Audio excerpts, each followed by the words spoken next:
ओम शांति। नमस्ते। आज के इस सत्र में आप सभी का हार्दिक स्वागत है।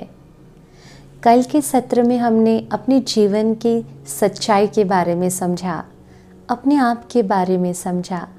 आज हम उनके बारे में जानेंगे जिनको हम जन्मों से ढूंढ रहे हैं, जिनको हम जन्मों से पुकार रहे हैं।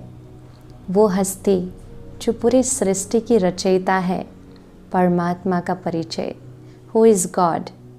तो चलिए सत्र को शुरू करने से पहले हम सब 1 मिनट के लिए साइलेंस में बैठते हैं और बड़े दिल से प्यार से पुकारते हैं उस परमात्मा को, पिता को, और उनको कहते हैं कि ओ गॉड, हे ईश्वर, परमात्मा, या अल्लाह, आज हम जन्मों से जो आपको पुकारते आए हैं, आज आपसे रूबरू होना चाहते हैं। और ऐसा हो नहीं सकता कि जिनके विषय में हम आज बात करें, जिनका परिचय मैं आपको दूं और वो हाजिर ना हो, वो ज़रूर हमारे पास हाजिर होगा। तो दिल से पहले उनका आह्वान करते हैं, फिर हम आगे बढ़ते हैं 1 मिनट के लिए बिल्कुल साइलेंस में। ऐ खुदा तू बता तेरा क्या नाम है, तू है रहता कहाँ, तेरा क्या काम है। ऐ खुदा तू बता तेरा क्या नाम है, तू है रहता कहाँ, तेरा क्या काम है। क्या है तेरी हकीकत जो गुमनाम है, तुझ पे खुद को छुपाने का इल्जाम है। ओम शांति। हमने कल पिछले सत्र में हु एम आई, इस सत्र में हमने जाना कि हम कौन हैं, हम कहाँ से आए हैं। आज हम जानेंगे हम किसकी संतान है और वो कहाँ रहता और वो कौन है। आप देखिए, जब माता पिता घर में शादी की बात करते हैं, बच्चों के साथ अरेंज मैरिज की बात करते हैं, तो आजकल के बच्चे कहते हैं कि हम ऐसे व्यक्ति से शादी क्यों करें जिसको हम जानते ही नहीं हैं, जिसको हम पहचानते ही नहीं, जिसके बारे में हमने कभी कुछ सुना नहीं है।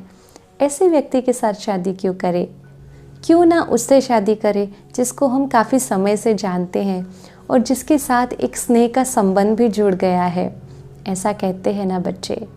बिल्कुल वैसे मैं यही कहूँगी कि जिस परमात्मा को हम जानते ही नहीं हैं, उसके साथ संबंध कैसे जुड़ पाएगा।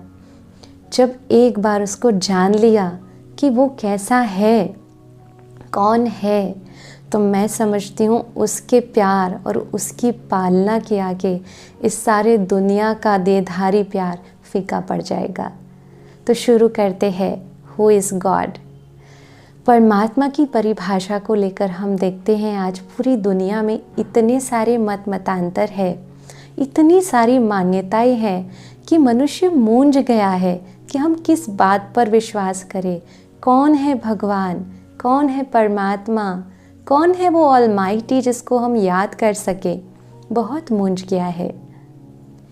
और परमात्मा के बारे में जितनी भी मान्यताएं हमें मिली है, वो या तो हमें धर्म से मिली है, या तो शिक्षा तंत्र से मिली है, या फिर संस्कृति से मिली है। परंतु वो मान्यता तक ही सीमित है।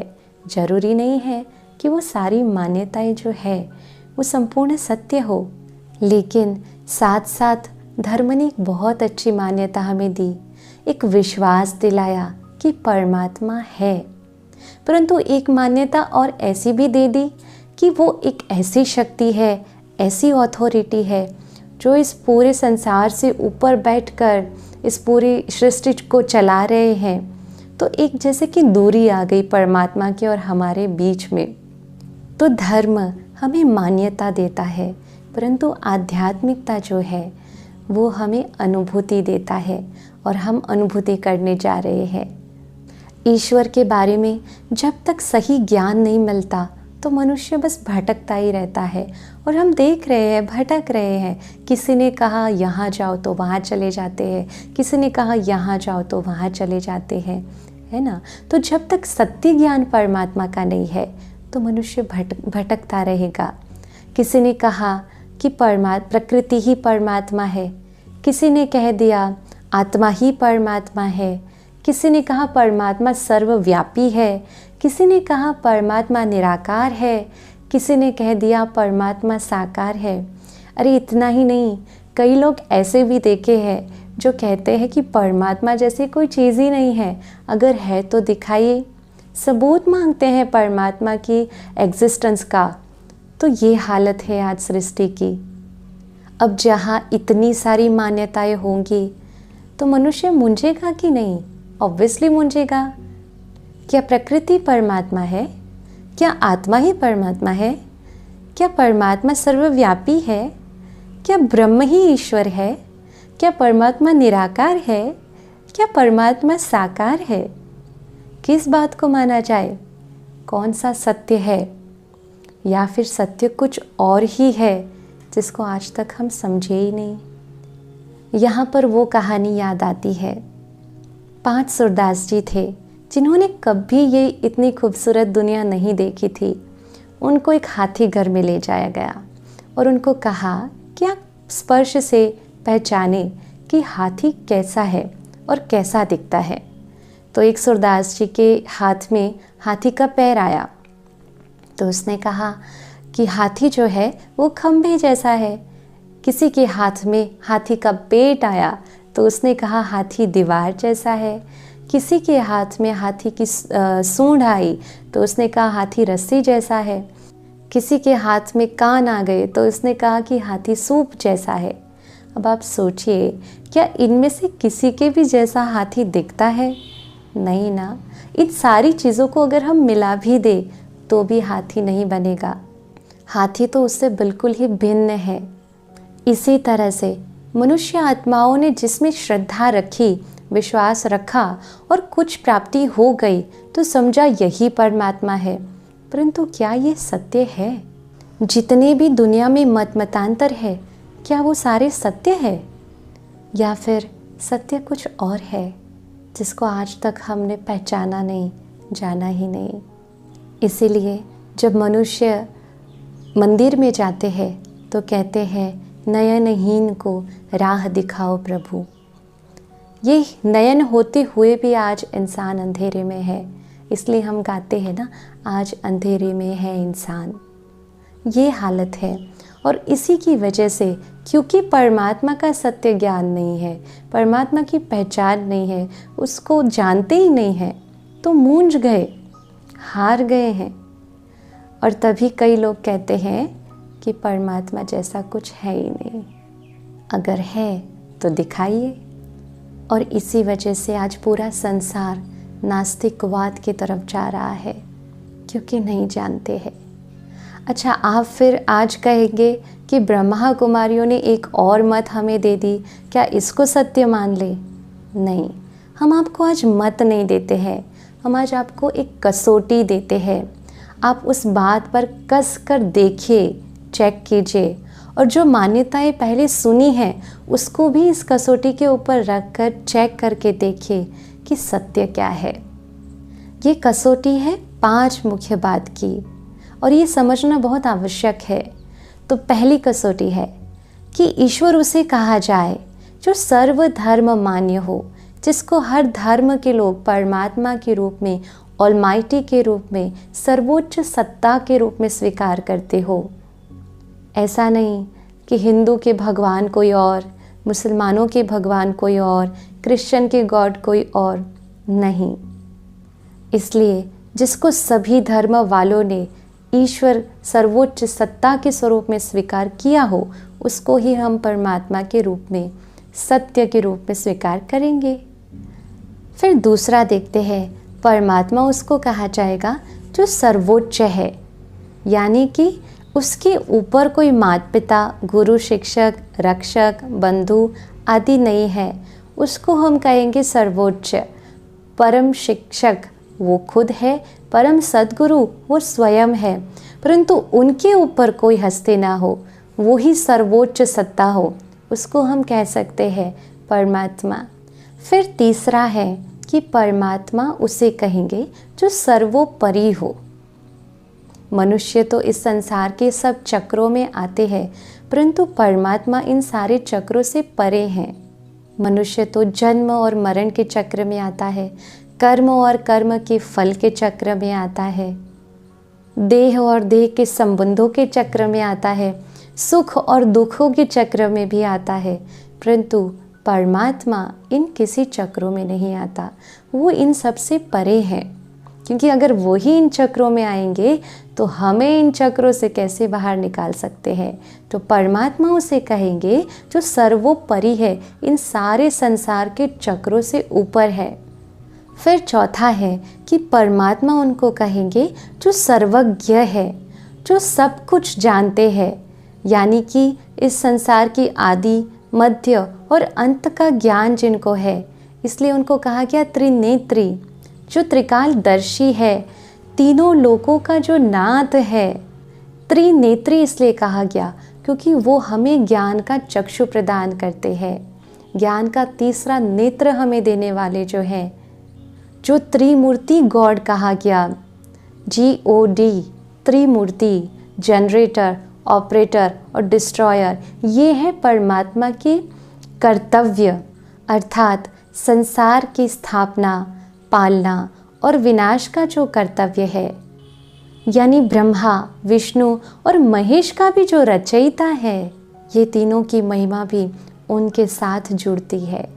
त्रिकालदर्शी, त्रिमूर्ति, त्रिनेत्री और त्रिलोकीनाथ। तो जो सर्वज्ञ है उसको हम परमात्मा के स्वरूप में स्वीकार करेंगे।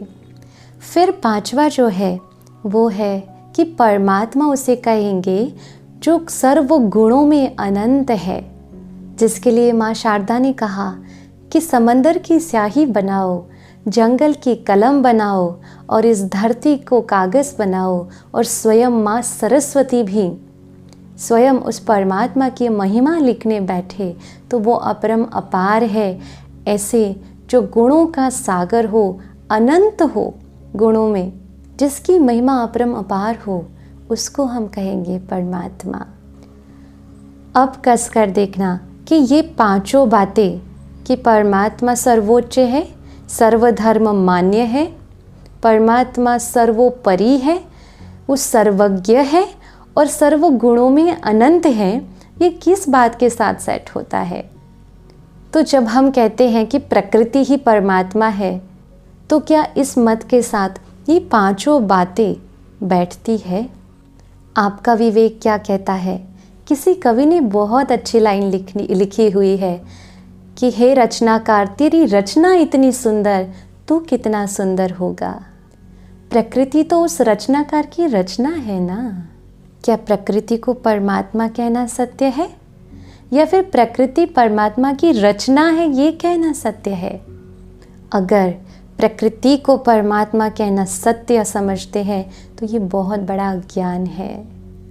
दूसरी मत अगर हम देखें जिसमें कहा कि आत्मा ही परमात्मा है, अगर आत्मा ही परमात्मा है तो हम मंदिर में जाकर ऐसा क्यों कहते हैं कि तुम मात पिता, हम बालक तेरे, तुम्हारी कृपा से सुख घने रे?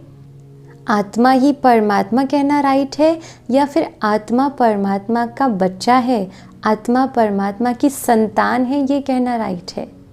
क्या कहेंगे? आत्मा परमात्मा की संतान है, ये कहना राइट है ना?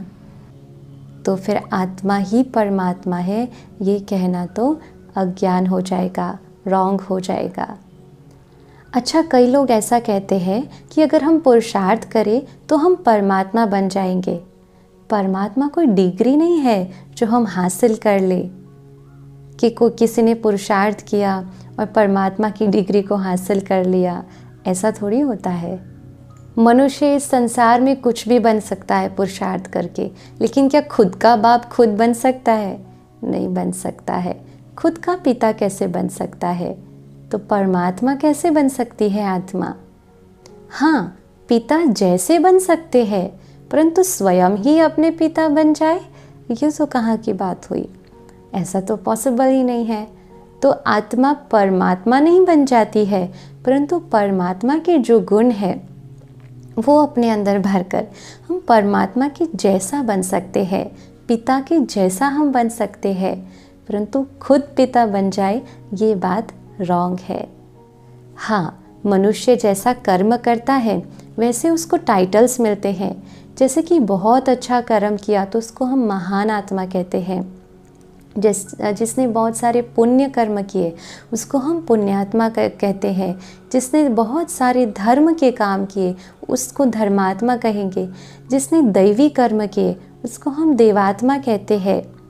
परंतु परमात्मा तो एक है ना, परमात्मा कोई डिग्री नहीं है जो मिले। तो पुण्यात्मा ही अनेक है, धर्मात्मा ही अनेक है, देवात्मा ही अनेक है। 33 करोड़ देवी देवताओं का गायन है, परंतु परमात्मा एक है। परमात्मा एक ऐसा कभी नहीं सुना, परमात्मा ये शब्द हम सुनते आए हैं। तो परमात्मा एक है। अच्छा, कई लोग कहते हैं कि जैसे सागर से बुदबुदा निकलता है और फिर सागर में ही जाकर समा जाता है, बिल्कुल वैसे ही आत्मा जैसे परमात्मा से निकलकर आई है और फिर अंत में आत्मा परमात्मा में लीन हो जाएगी, उसी में जाकर समा जाएगी। ये कहाँ तक का सत्य है? सागर से बुदबुदा निकला और सागर में समा गया तो फिर उस बुदबुदे का तो कोई अस्तित्व रहा ही नहीं। जबकि आत्मा के लिए तो हम कहते आए हैं कि आत्मा अजर, अमर और अविनाशी है, जिसका कभी विनाश नहीं होता, जो सदा शाश्वत है। अब जो सदा शाश्वत है, जिसका विनाश नहीं हो सकता, वो परमात्मा में समाए कैसे? अगर समा जाए तो फिर आत्मा का अस्तित्व ही समाप्त हो जाएगा, जबकि वो तो अजर, अमर, अविनाशी है। तो फिर सत्य क्या है? आत्मा परमात्मा कहना सत्य है या आत्मा परमात्मा की संतान कहना सत्य है? आत्मा परमात्मा की संतान कहना ही सत्य है ना, क्योंकि आत्मा परमात्मा कहना तो वो तो फिर अज्ञान हो जाएगा। फिर तीसरी मान्यता को हम लेते हैं, जब हम कहते हैं ब्रह्म ही ईश्वर है।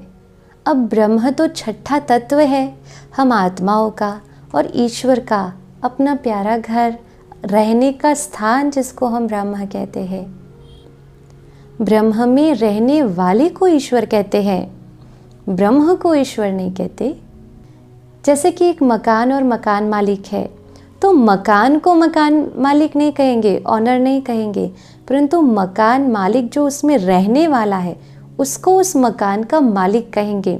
बिल्कुल वैसे ही ब्रह्म एक स्थान है रहने का हम आत्माओं का और परमात्मा का।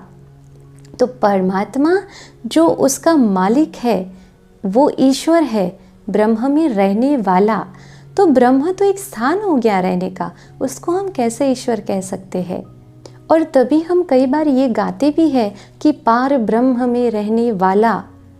इसका मतलब कि रहने वाला एक स्थान है ब्रह्म, जिसमें ईश्वर रहता है, हम आत्माएं रहती हैं। ब्रह्म को ईश्वर कहना तो यहाँ पे रॉन्ग हो जाता है।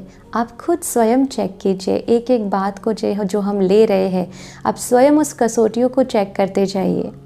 फिर चौथा हम कहते हैं कि परमात्मा सर्वव्यापी है, यानी कि परमात्मा कण कण में है, हर जगह, इधर भी उधर भी, हर जगह परमात्मा है। तो क्या कूड़े कचरे में भी परमात्मा है?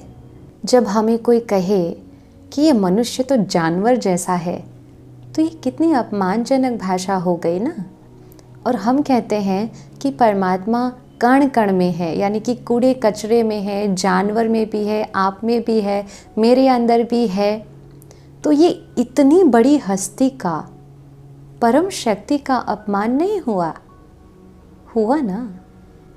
अगर मान लो कि चलो आप में और मेरे सबके अंदर ईश्वर है, परमात्मा है, तो फिर आज एक व्यक्ति दूसरे व्यक्ति का जब खून करता है तो ये कर्म किसका? आत्मा का या परमात्मा का? आत्मा का। अगर ये कर्म आत्मा का है तो फिर उस समय परमात्मा बैठकर क्या कर रहा था? तो जो परमात्मा है, जो हमारा पिता है, वो अगर हमारे अंदर या आसपास बैठा हुआ है, कण कण में है, तो आज एक व्यक्ति दूसरे व्यक्ति को मार रहा है, पीट रहा है, खून खराबी हो रही है, ये क्यों? क्या ईश्वर बैठकर देख रहा है? जबकि हम कहते हैं परमात्मा दया का सागर है, प्रेम का सागर है, शांति का सागर है, परंतु व्यक्ति जो काम कर रहा है उसमें तो ना दया दिख रही है, ना उसमें करुणा है, ना प्रेम है। ऐसे काम आज व्यक्ति कर रहा है, तो फिर महिमा कैसी? महिमा तो तब की जाती है ना जब वैसा कर्म किया जाए। अगर वो सब में बैठा हो और मनुष्य ऐसे गलत कार्य करते जाए, एक दूसरों को मारते जाए, तो फिर परमात्मा का अंदर बैठने का क्या काम? लेकिन जब हमें कोई भी व्यक्ति कुछ भी बताता है और हमें मालूम नहीं होता, तो हम क्या कहते हैं? पता नहीं भाई, ऊपर वाला जाने। अंडरलाइन, हम ये जवाब देते हैं कि पता नहीं, ऊपर वाला जाने, ऊपर वाला देखे, तुम क्यों चिंता करते हो, उसके ऊपर छोड़ दो। यानी कि परमात्मा कहीं ऊपर रहता है, ये बात सिद्ध होती है। उंगली भी जब जाती है तो ऊपर की ओर जाती है। हम कहते हैं ऊपर वाला जाने, और इसलिए हम गाते हैं ऊंचा तेरा नाम, ऊंचा तेरा काम और ऊंचा तेरा धाम। ऊंचे ते ऊंचा भगवान, जिसका धाम भी ऊंचा है। और तभी श्रीमद् भगवद गीता में परमात्मा ने कहा है, यदा यदा ही धर्मस्य ग्लानिर्भवति भारत अभ्युत्थानम अधर्मस्य तदात्मानं सृजाम्यहम्। यानी कि जब इस धरती पर पापाचार, अत्याचार, अनाचार, दुराचार बढ़ जाता है, तब मैं आता हूँ। तो वो कैसे आएगा? अगर वो यहीं पे है तो वो आएगा कहाँ से? और अगर वो यहाँ पर है, इस सृष्टि पर है, कण कण में है, तो आज संसार में इतना दुख क्यों है, अशांति क्यों है, इतना पापाचार क्यों है? अगर वो आप में, मेरे में, पूरे कण कण में समाया हुआ है तो। जिस प्रकार प्रकृति में भी ये गुण होता है कि अपनी शक्तियों को ट्रांसफ़र करती है। जैसे कि अग्नि के अंदर लोहे को डाल दो तो लोहा भी लाल और गर्म हो जाएगा, वो भी अग्नि के गुण को पकड़ लेता है। अग्नि के सामने आप बैठ जाइए तो ठंडी भाग जाएगी, गर्मी की महसूसता होगी ना। तो प्रकृति भी अपने गुणों की अनुभूति कराती है। आज एक इंसान दूसरे इंसान के साथ ज़्यादातर वक्त बिताए तो संग का रंग लग जाता है, तो मनुष्य का रंग भी हमारे ऊपर चढ़ता। इतना ही नहीं, लेकिन जानवर थोड़े दिन हमारे साथ रहे तो वो भी हमारे तौर तरीकों को समझ लेता है, हमारी लाइफस्टाइल का असर उसके ऊपर आने लगता है।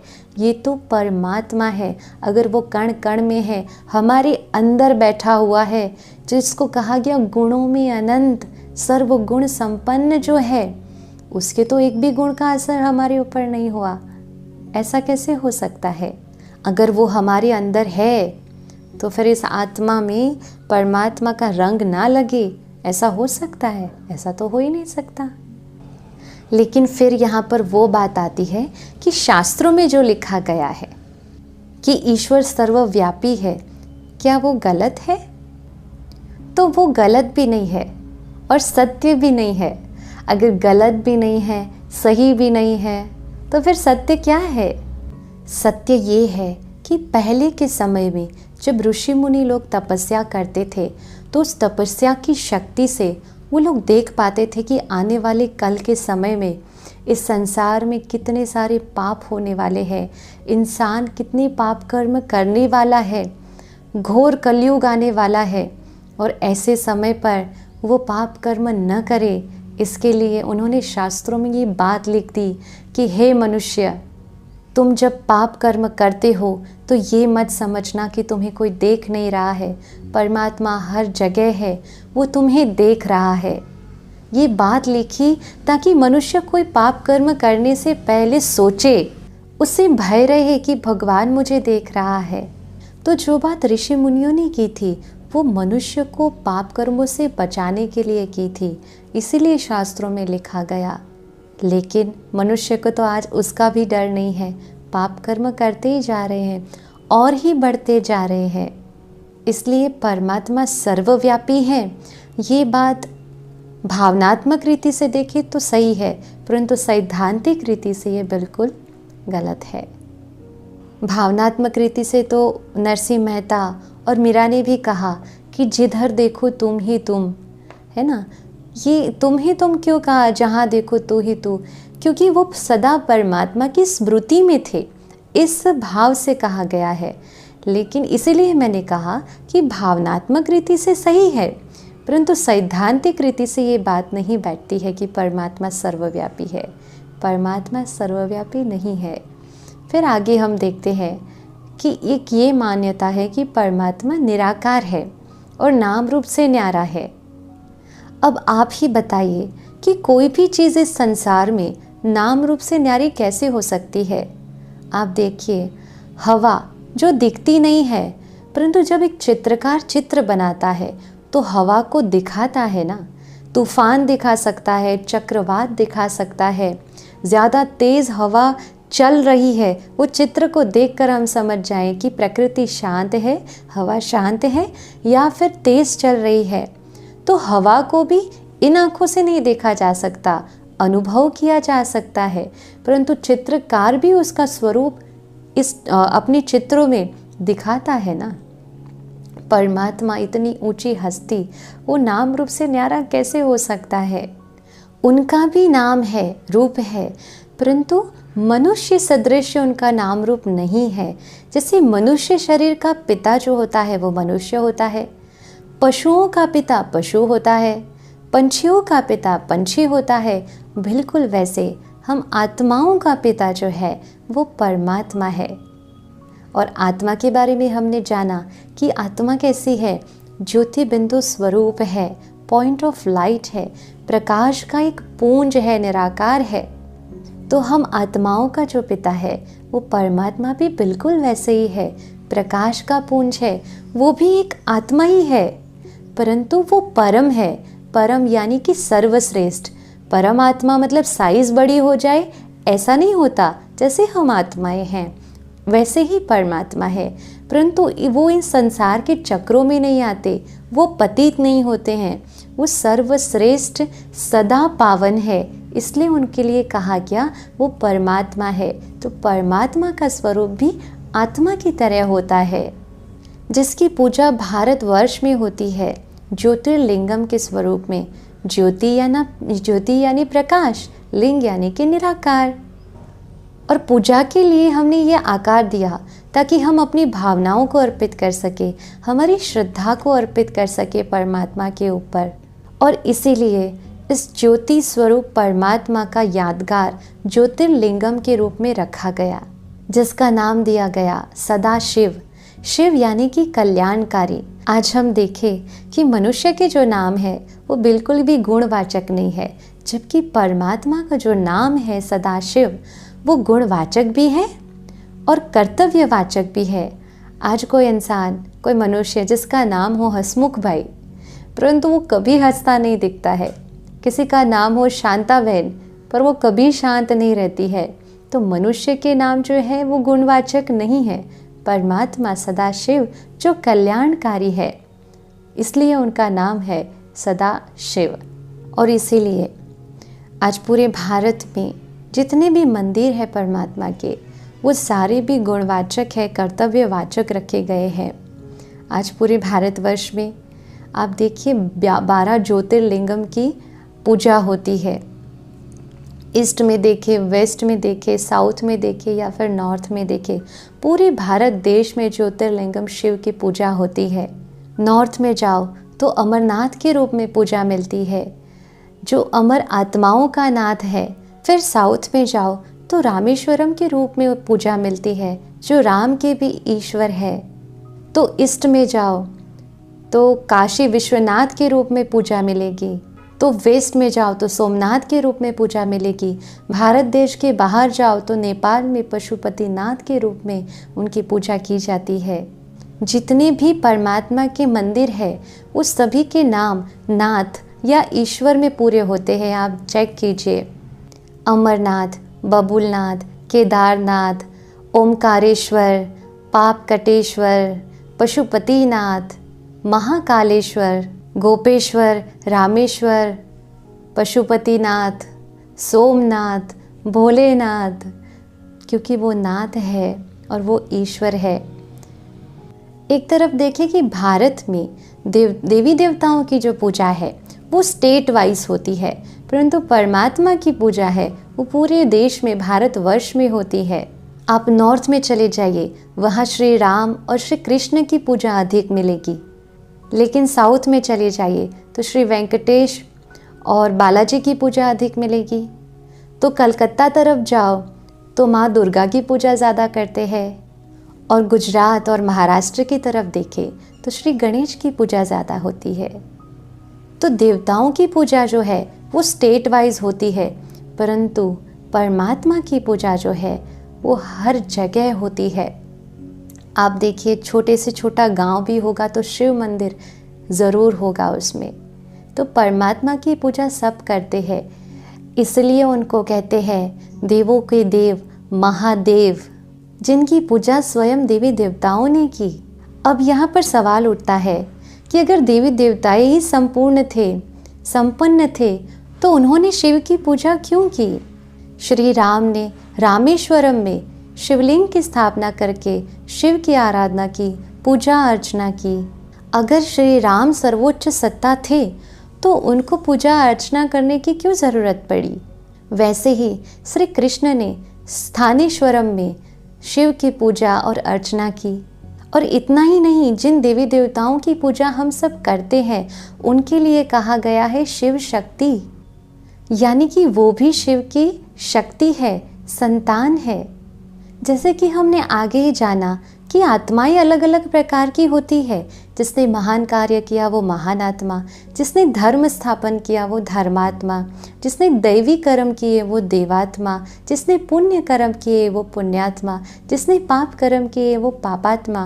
परंतु परमात्मा के बारे में कहते हैं वो एक ही है।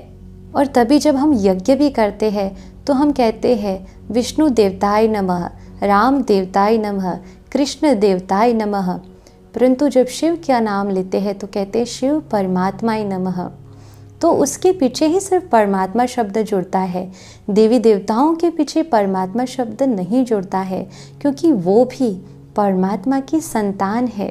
चाहे पुण्यात्मा अनेक है, पापात्मा अनेक है, महान आत्माओं अनेक हैं, देवात्माएं अनेक हैं, परंतु यहाँ बात आती है परमात्मा की, तो परमात्मा एक है।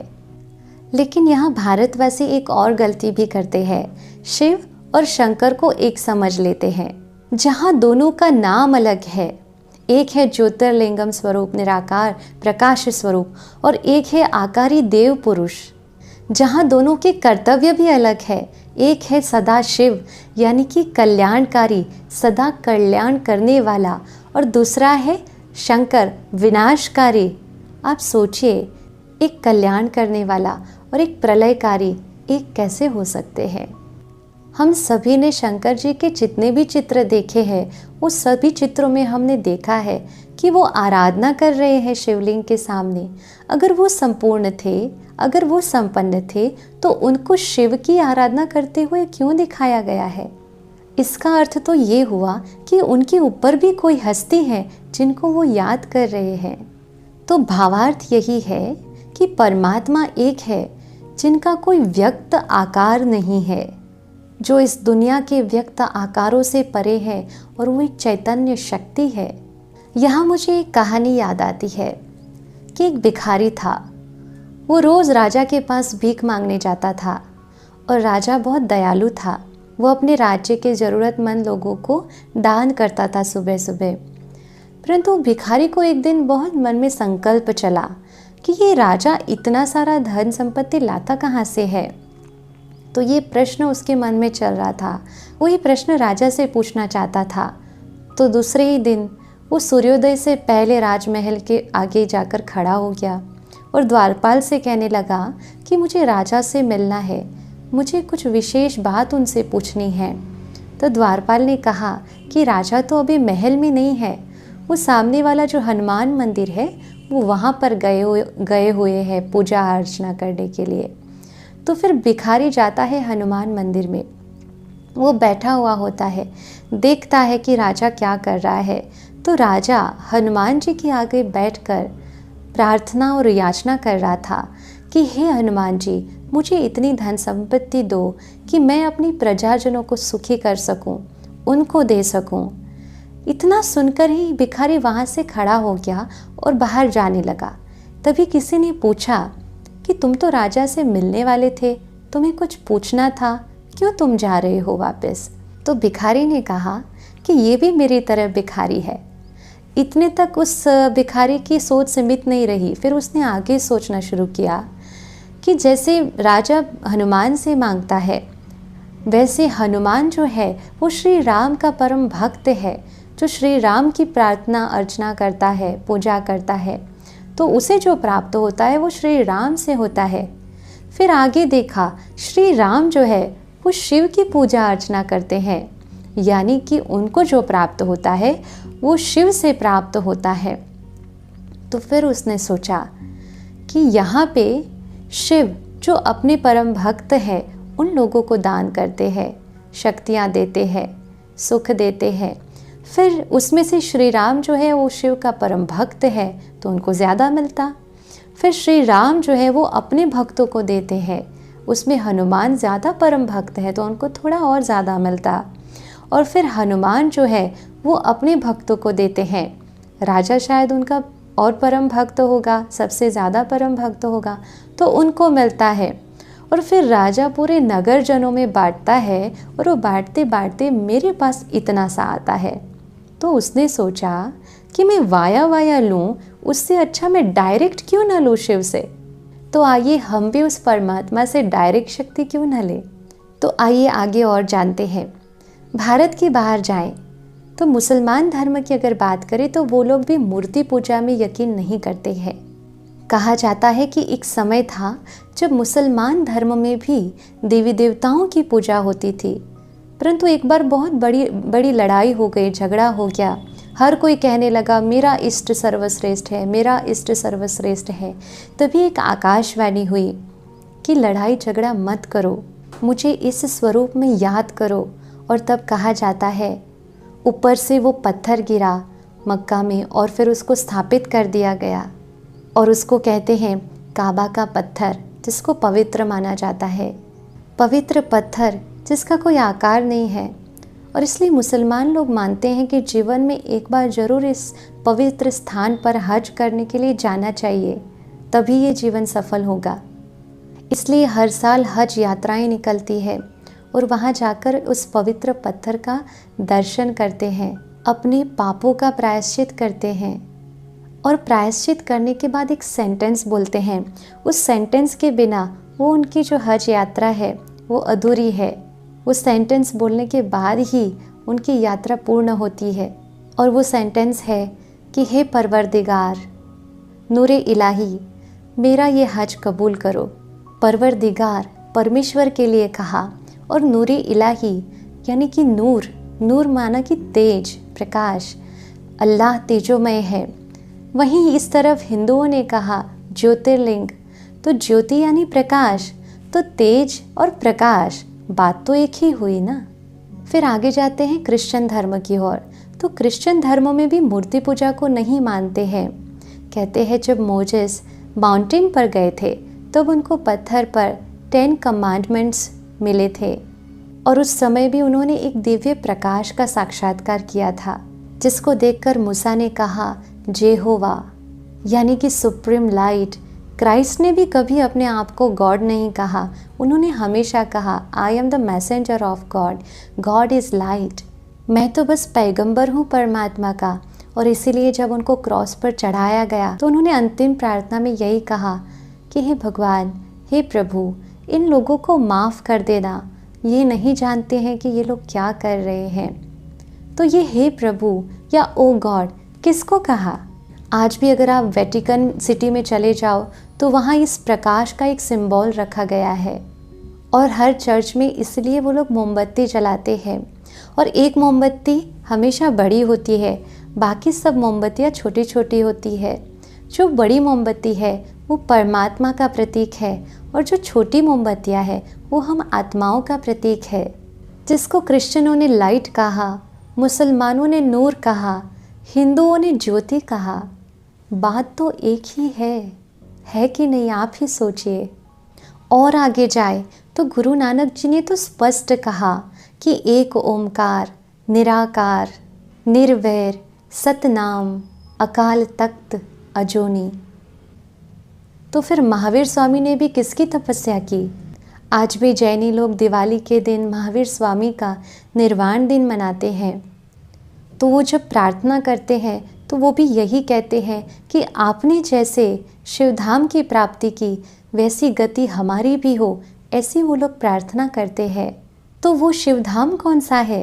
ये शिव कौन है जिसके लिए ये जैनी लोग कहते हैं सिद्ध शिलापति? सिद्ध शिलापति यानी कि जो सर्वश्रेष्ठ है। और आगे देखें तो महात्मा बुद्ध ने किसकी तपस्या की?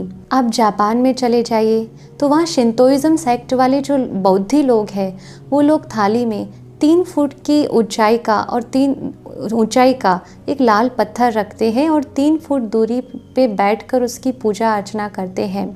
और वो बिल्कुल ही शिवलिंग के आकार का है जिसकी वो लोग पूजा करते हैं, यानी कि ध्यान करते हैं और सोचते हैं इनका ध्यान करने से हमें शांति प्राप्त होगी। और आगे जाते हैं तो देखते हैं कि पारसियों में अग्यारियों में अखंड ज्योति जलाई जाती है।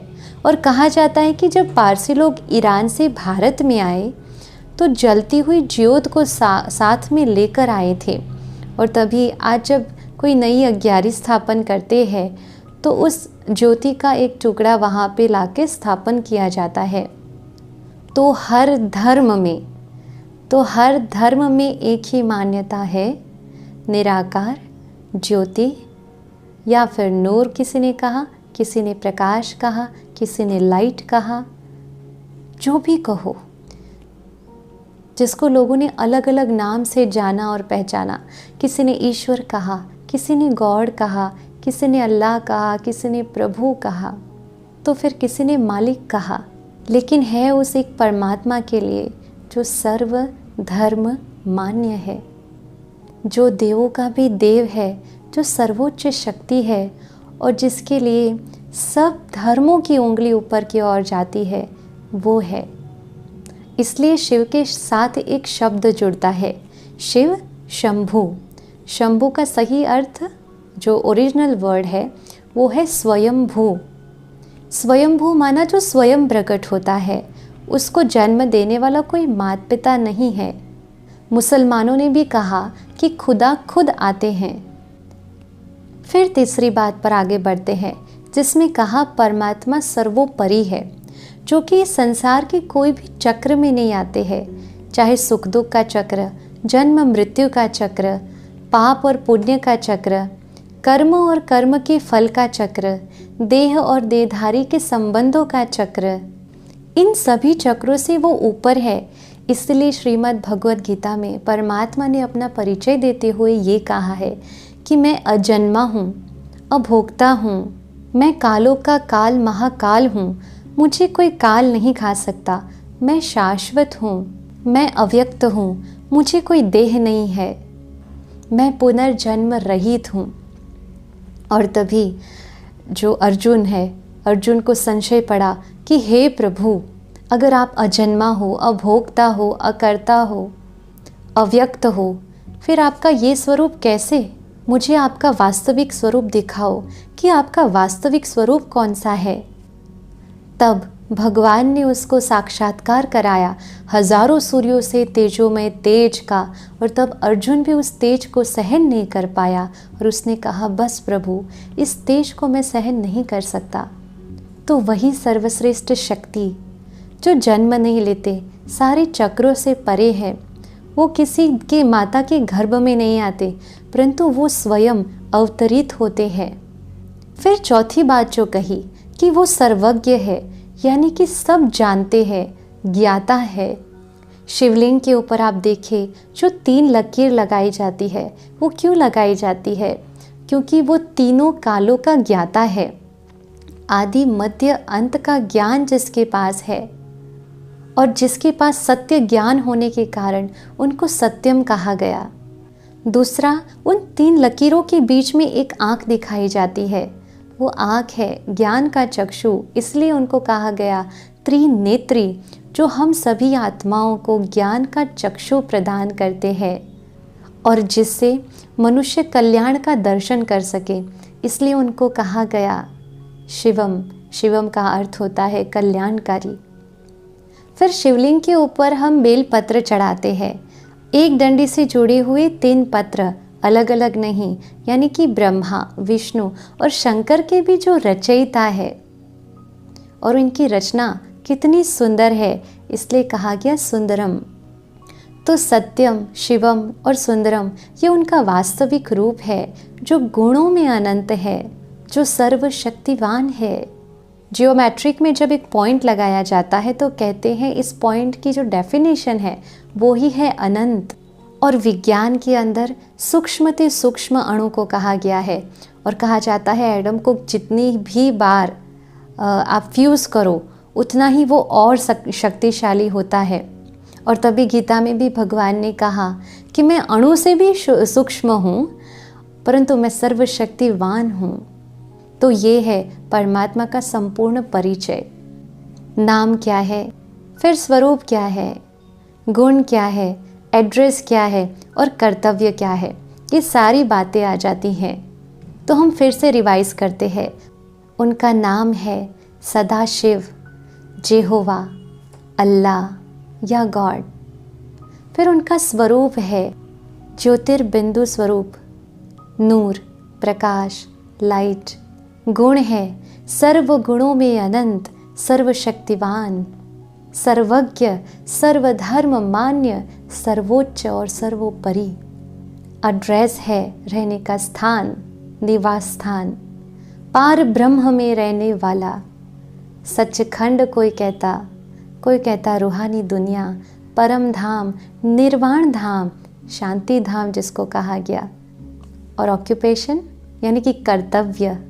तो परमात्मा ने कहा है यदा यदा ही धर्मस्य ग्लानिर्भवति भारत अभ्युत्थानम् अधर्मस्य तदात्मानं सृजाम्यहम् परित्राणाय साधूनां विनाशाय च दुष्कृतां धर्म संस्थापनार्थाय संभवामि संगम युगे।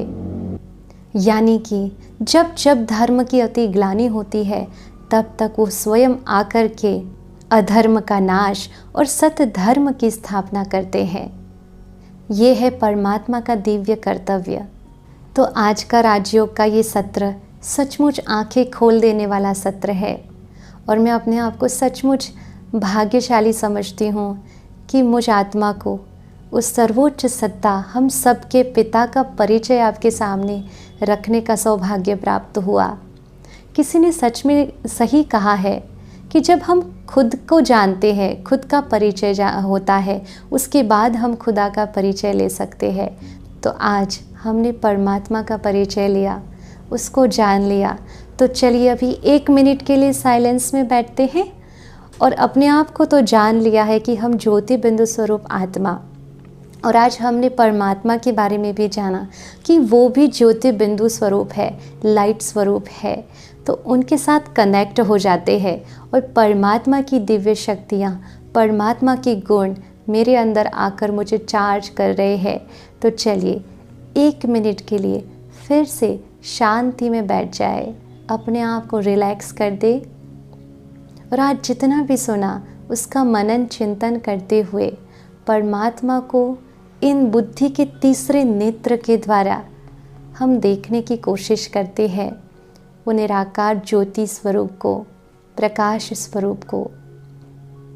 चलिए 1 मिनट के लिए बाह्य सभी बातों से मुक्त हो जाते हैं।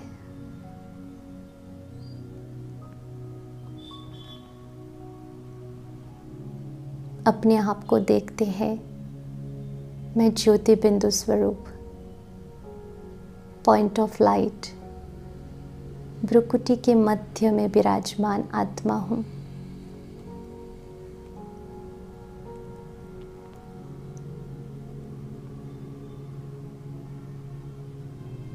मेरे पिता परमात्मा भी ज्योति बिंदु स्वरूप, प्रकाश का पुंज,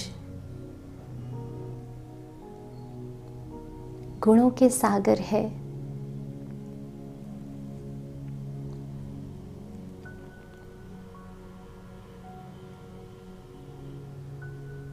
विजुअलाइज कीजिए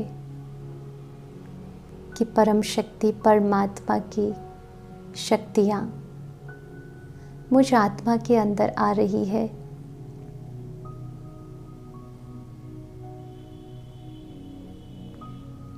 मुझ आत्मा की बैटरी चार्ज हो रही है। परमात्मा का प्यार मेरे ऊपर बरस रहा है।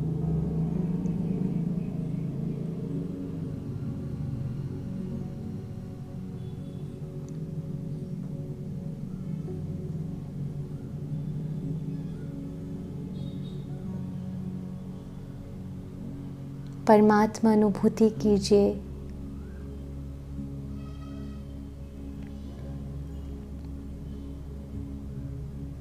वो अपनी सहस्त्र किरणों से मुझ आत्मा के ऊपर एक छत्र छाया की तरह है।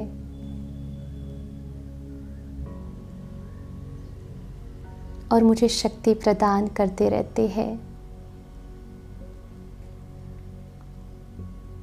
आज आपका वास्तविक स्वरूप के बारे में जानकर मैं आत्मा धन्य धन्य हो गई हूँ।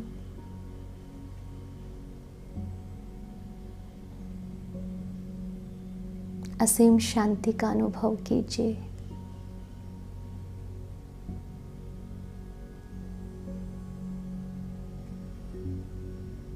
ओम शांति शांति शांति। तो आज के सत्र में हमने बहुत ही महत्वपूर्ण बात समझी कि हम सबके पिता परमात्मा कौन है, कैसे हैं और उनका कर्तव्य क्या है। कल हम फिर से मिलेंगे एक नए सत्र में। आज के लिए धन्यवाद। ओम शांति।